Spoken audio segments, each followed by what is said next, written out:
It's always a joy to welcome onto this show greats of the game. And one joins us to tell us about a remarkable story. Please make him welcome the one and only Steve Malaxos, everybody!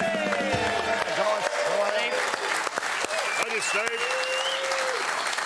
Thanks for coming on the show, Steve. Really appreciate it. It's magnificent. There's a story we need to get to the bottom of, and we will in a moment with you. But we need to celebrate your career. What a career. A magnificent 374 games at the elite level across Claremont, Hawthorn, West Coast and East Fremantle.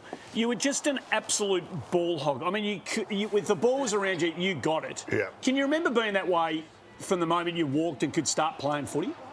Yeah, probably can, Andy. So when I was playing as a junior, I just used to follow the ball around and want to get the ball as much as possible. Obviously, you've got to try and develop from there, but that was my fundamental thought. Did you... we were always fascinated over here on the East Coast watching particularly state games and the use of the Burleigh footy. Yeah. Was there a big... This is a bizarre question, but was there a significant difference between the Burleigh and the Sherrin? Yes, there was a bit of difference. The Burleigh felt slightly... I never measured it. Felt slightly bigger. A bit rounder? A bit rounder in area. The Sherrin, if you kicked the drop pump well, it seemed to spear through a little bit simpler. There was a difference. In the state games, you used to play half and half. Yeah. Steve, state player, best and fairest winner, like I said, over 350 games at all levels. Weird has been named in the Greek team of the century, though. Where does it? Like, what an honour. Justin Madden up there, who apparently just walked past the kebab shop. That's about all he's done to get in there. But mate, what was that night like? What was your memories? I was actually not at the night, but. Well, I was in the team, but I couldn't make it. Why couldn't you make it? Actually, I don't know. I obviously had something on, but I... Nice of you to send Justin Madden in your place. That's a nice thing. Yeah. Any surprise omissions for you in that team?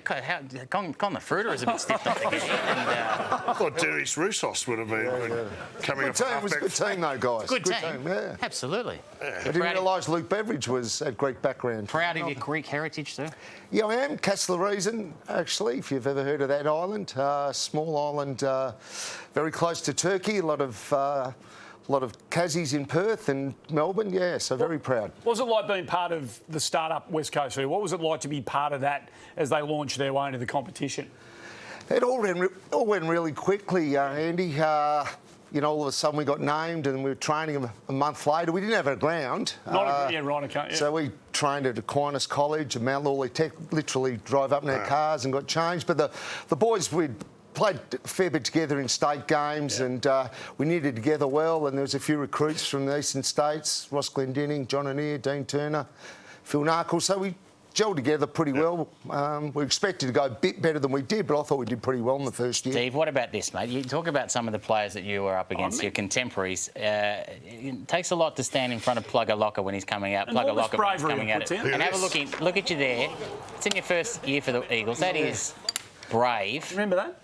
Yeah, I do, actually. I slowed down a little bit. I didn't realise I slowed down. Did you not jump high enough to get out of his way? I remember you can't remember everything that I played, every game I played, but I remember that instant. I thought, wow, just close your eyes and go. And, hit the ground and got up and, I got through that. You're a modest got through it is understating it, by the way. You put Plugger Lockett on the bench, by the way. This is what happened to Plugger after he went head-to-head with you when he...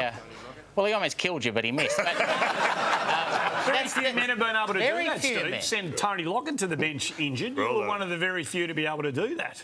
Yeah, I thought he threw himself at me more than I threw myself at him. But anyhow, I'll take it as a positive. Steve, let's get to it. This is one of the let's get to it. Round 22. We've been talking about this for a year or so since we ever heard this story. Yes. So round 22, 1989, the West Coast Eagles are taking on Collingwood. You have a wonderful game. You're playing there at Vic Park. Tell us about this day and your memories of it. Well, I started off playing reasonably well. We got beaten in the end by Collingwood, who were going well, and about midway through the last quarter, I got a message from the runner to come off, and being my personality, I went, what? said, no, you've got to come off. My nickname was Stavros. You've got to come off Stavros. You're about the best player on the ground at that stage for the West Coast Eagles. I wasn't the best, Andy, but Very close. I was playing all right. You're going pretty well. Yeah, anyhow, but I was tiring a little bit. My first half was better than the second. Anyhow, I got asked to come off. It was unusual that day, though, wasn't it? Yes. Because there'd been a competition at the club. There was a competition where a lady won a prize to travel with the team, and she could sit in the coach's box and make one move. What? And hang on. There was a woman who won a prize, like an auction. Yeah. Well, in the she paid for it. I don't know whether she paid for her husband or whatever. But she's sitting in the box. She was sitting in the coach's box with Toddy. And she's allowed to make one move. I thought it was going to be a positional move. Right, yes. But I found out, obviously, that the move was get Malaxos off. Hang on.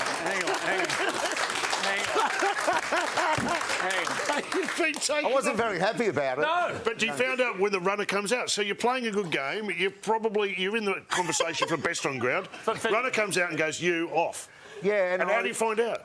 And I was walking around. I said, well, what's going on? He said, oh, the lady in the coach's box said you're looking a bit tired.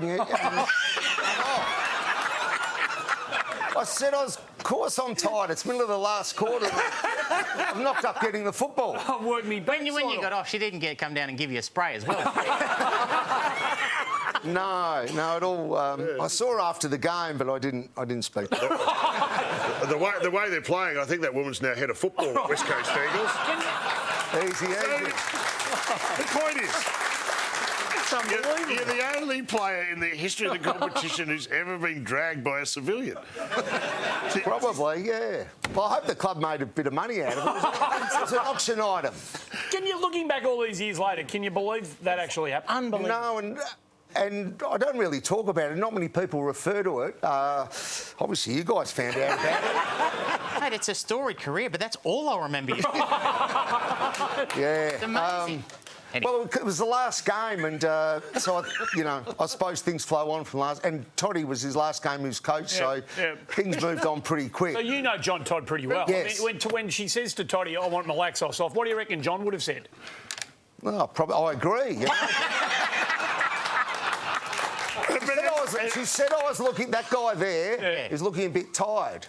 But you... I probably was, you know. The way you play, you always look tired, didn't you? No, but that was the way you played. I wasn't very quick. Yeah, exactly. Yeah. She could have swung a change. Worked hard. You could have positional change.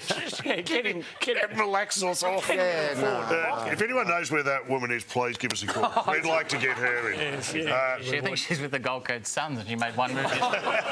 She's sex George. Hey, it's a remarkable story. Thanks for confirming it for us. We'd love to get you back for the full deep dive into your career at some stage. Before we let you go, you're still at the West Coast Eagles, aren't you? Yes, work a couple of days a week in the community game development. Very busy there. And what's wrong with them? Oh, no. What's the deal? Tell us. One of the most powerful clubs in the AFL. They're in a two-horse town. They've got money coming out the wazoo. Won a flag 5 years ago. But what's wrong? They may not get players on the park enough. Yep. Nick, but got a few young guys coming. This woman keeps dragging me. Got a few good young guys coming through, and hopefully draft a few more, and hopefully they finish the season with a few wins. All right. Now, look, thank you for coming on tonight. Just happens we have a competition running, and one of our viewers is in the control room tonight. Let's go to the control room now. Oh, God. Malaxos out. Go to the break, Andy. Oh, no! Malaxos out! Sorry. No! Sorry about that, Steve, but we've got to get you out. Steve Malaxos, our special guest. Don't go anywhere.